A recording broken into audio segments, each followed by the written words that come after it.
तो मेरी मुलाकात रिसेंटली सागर से हुई थी और उन्होंने मुझे रेकमेंड किया था what is to be done पढ़ने के लिए। और मैंने वो पढ़ना शुरू किया और मैं इकोनॉमिज्म के बारे में सोच रही थी। और हमने जिस जिन चीजों पे आज बात की है, जैसे जॉब, क्लाइमेट, वेजेस, स्टूडेंट्स के प्रॉब्लम्स, एक हद तक ये चीजें इम्पोर्टेंट हैं। बट क्योंकि मैं इकोनॉमिज्म के आइडिया से इंगेज कर रही हूँ अभी, I wonder if by having discussions around these, though they are important, we are at risk of falling into some sort of economism. And how do we think about that? And I wanted to hear from you guys about that. Great question उन्नति। Umar, I think Umar ने भी hand raise किया था, तो if you can add your comment और whatever you want to ask, तो उसको दोनों को एक साथ लेकर के रिफ्लेक्ट करेंगे, आगे लोग बोलेंगे तो, वरना मैं भी इसके ऊपर कुछ बोलूंगा, but I would love to hear other people listen. Yes Umar. मेरा पिछला वाला जो टॉपिक था उसी में कंटिन्यूएशन था कि एक तो नोट बनाए थे मैं, आपने कहा कि प्रॉब्लम आइडेंटिफाई करना स्टार्ट है। मैं 100% सहमत हूँ इस बात से।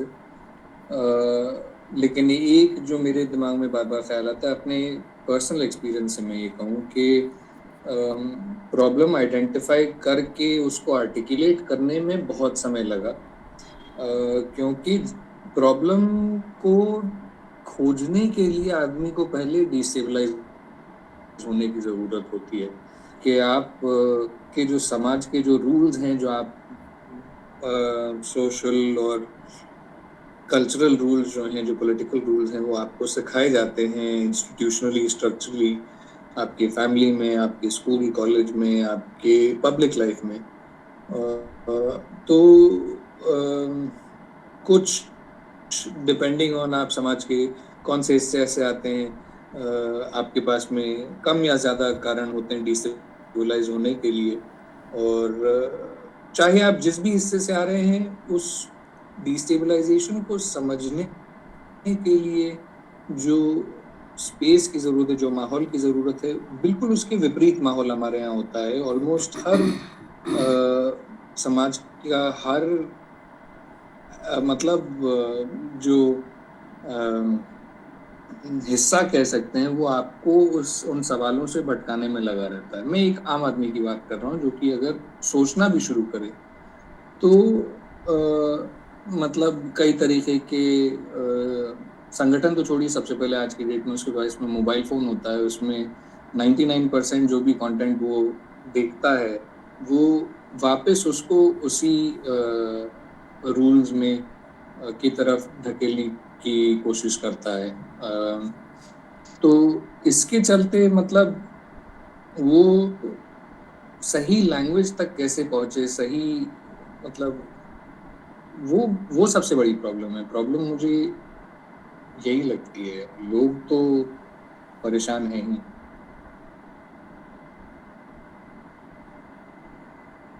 Right at the heart of the question है। सबसे इम्पोर्टेंट की सवाल ये है कि हम करें क्या। एकदम हम आइडेंटिफाई कर लिए, of course that's the first step. What is the next step?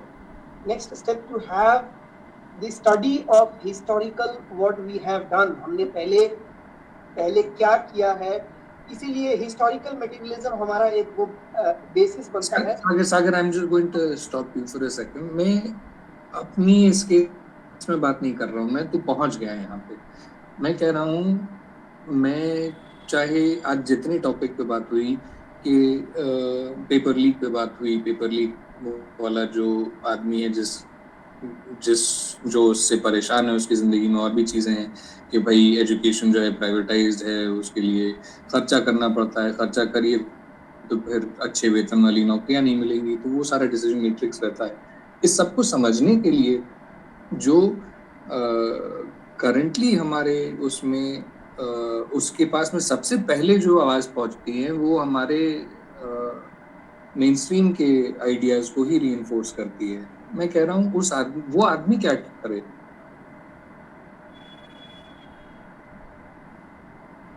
आप समझ रहे हो मेरी बात को? हाँ श्योर, बिल्कुल। थोड़ी क्लैरिटी हुई है यहाँ पे। मुझे लगता है कि और भी साथी हैं, वो अपनी अगर बात रखें इसमें, इस पर रिफ्लेक्ट करते हुए, या फिर अपनी भी कोई और बात रखना चाहें तो रखें।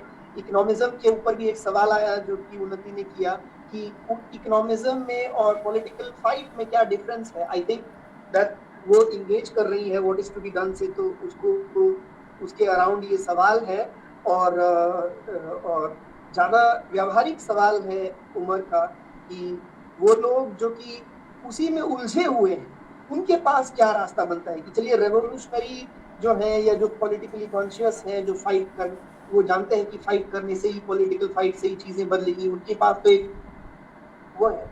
लेकिन वो लोग क्या करें जो कि अभी इस कॉन्शियसनेस से लैस नहीं हुए हैं, अभी सिर्फ और सिर्फ उसका हिस्सा हैं, उसमें फ्लोट हो रहे हैं, बह रहे हैं उन परिस्थितियों में जिसमें कि वो अभी रह रहे हैं। तो कोई और साथी अगर इस पर कुछ बोले तो ठीक,